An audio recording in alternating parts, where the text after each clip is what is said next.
Hello বন্ধুরা, আমি আজকে নিরামিষ আলুর দম বানাবো। তো চলো আমি আলুর দম কেমন করি বানাই। তো আজকে হলো শনিবার। তো আজকে তো আমার একাদশী। আমার একাদশীটা কেন বলো তো, আমার শাশুড়ি মারা গেছে, তার জন্য আমার একাদশী। তো আমি এখন নিরামিষ আলুর দম বানাবো। তো আলুর দমটা আমি একদম সম্পূর্ণ নিরামিষ। তো তোমাদের সাথে শেয়ার করছি, চলো। ভালো লাগলে পুরো ভিডিওটা দেখো আর পাশে থেকো, সাবস্ক্রাইব করো। চলো, আলুগুলোকে আমি ছোট ছোট আলুই ছিল। এই যে এই আলুটা যেমন এরকমই একটু একটু বড়। তো এই আলুগুলোকে আমি ধুয়ে ভালো করে ধুয়ে খোসা ছাড়িয়ে আমি কেটে রেখেছি আর লবণ হলুদ মাখিয়ে রেখেছি। এই কটা আলু দিয়ে আমি আলুর দমটা বানাবো। তো কড়াইতে আমি তেল দিয়ে দিয়েছি, আর এই যে গোটা জিরেটা আমি এর মধ্যে ফোড়ন দিয়ে দেবো, আর একটা তেজপাতা দিয়ে দেবো। তেল গরম হয়ে জিরেটা দেওয়ার পরে গরম হয়ে গেছে, এবার আলুগুলো দিয়ে দেবো। এই যে আলুগুলো আমি সব দিয়ে দেবো।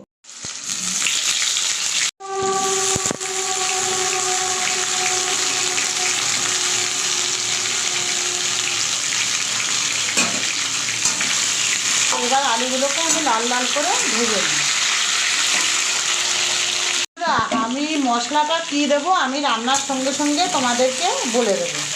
আর মশলাটা শুধু নিরামিষ, সম্পূর্ণ নিরামিষ করেই মানে করব। আর এই যে এটা হলো আদা, জিরে আর কাজু বাদাম আমি একসঙ্গে শিলে বেটেছি।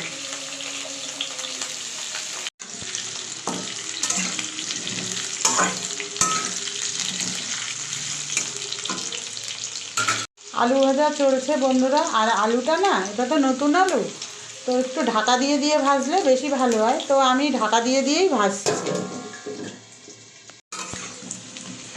আলুগুলো সব ভাজা হয়ে গেছে, আমি এবার আলুগুলোকে তুলে নেব। এই দেখো আলুগুলো সব তুলে নিয়েছি। আর এই যে তেল আছে, এই তেলটা দিয়ে আমি মানে রান্নাটা কমপ্লিট করব, আমি আর তেল দেবো না। বাটা মশলাটা আমি হাতে বেটেছিলাম, এটা বলো তো কি, আদা, জিরে আর হলো দুটো শুকনো লঙ্কা ছিল, মানে পাকা পাকা শুকনো লঙ্কা ছিল, ওটা বেটেছি দিয়ে আর কাজু বাদাম দিয়েছি, 4-5টা কাজু বাদাম দিয়েছি। এবার এটা আমি তেলের মধ্যে দিয়ে দেবো।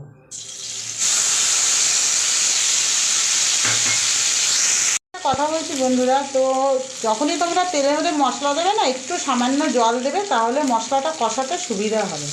তো আমার এই মশলা ধোয়া যেটা শিলে বেটেছি সেটারই জল ছিল, এটা দিয়ে দিলাম।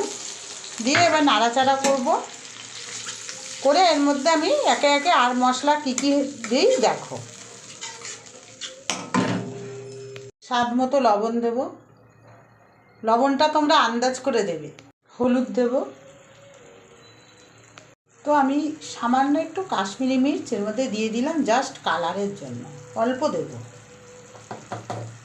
আর একটু চিনি দেবো, কারণ হলো রান্নাতে, যে কোনো রান্নাতে একটু স্বাদ আনার জন্য চিনিটা দিতেই হয়। এবার সব মশলাগুলোকে একসঙ্গে করে কষাবো। তো বন্ধুরা, আমি না একটু ঝাল খাই, মানে ভালো লাগে। তো আমি এই যে কাঁচা লঙ্কা আছে, আমি এর মধ্যেই দিয়ে দিলাম, দিয়ে এবার ভালো করে কষাবো মশলাটা।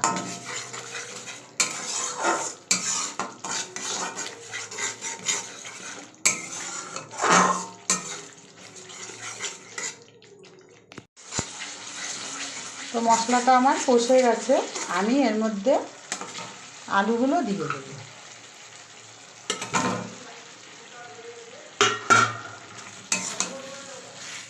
তো এটা আমি পরোটার সাথে, আজকে আমার একাদশী তো, তাই পরোটার সাথে আমি এই রেসিপিটা করছি, মানে আলুর দম। এই জন্য পুরো নিরামিষ করলাম। আর হলো এমনি এর মধ্যে রসুন পেঁয়াজ দিয়েও করা যায়, তবে আমার বেশি না, রসুন পেঁয়াজের থেকে নিরামিষটা বেশি ভালো লাগে।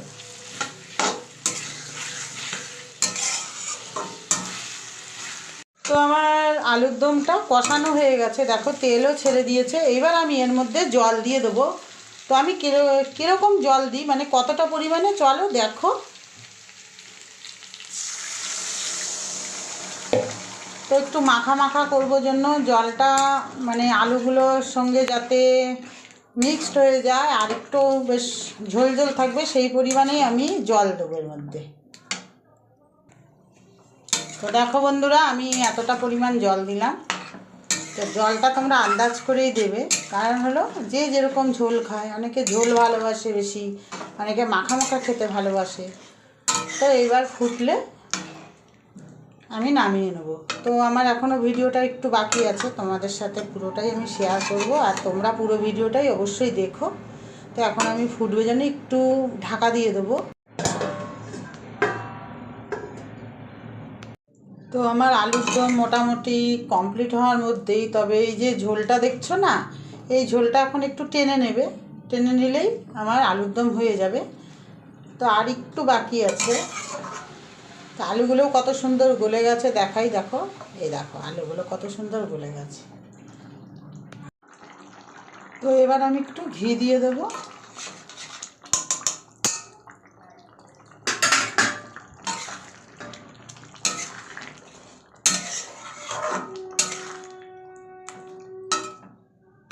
বন্ধুরা, আমার রান্না পুরো কমপ্লিট। এবার আমি এটাকে নামিয়ে নেব, আর নামানোর আগে আমি একটু দিয়ে দেবো ধনেপাতা।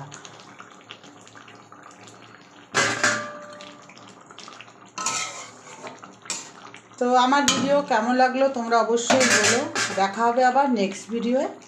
ঠিক আছে বন্ধুরা, আমার ভিডিওটা এখানেই আমি শেষ করলাম।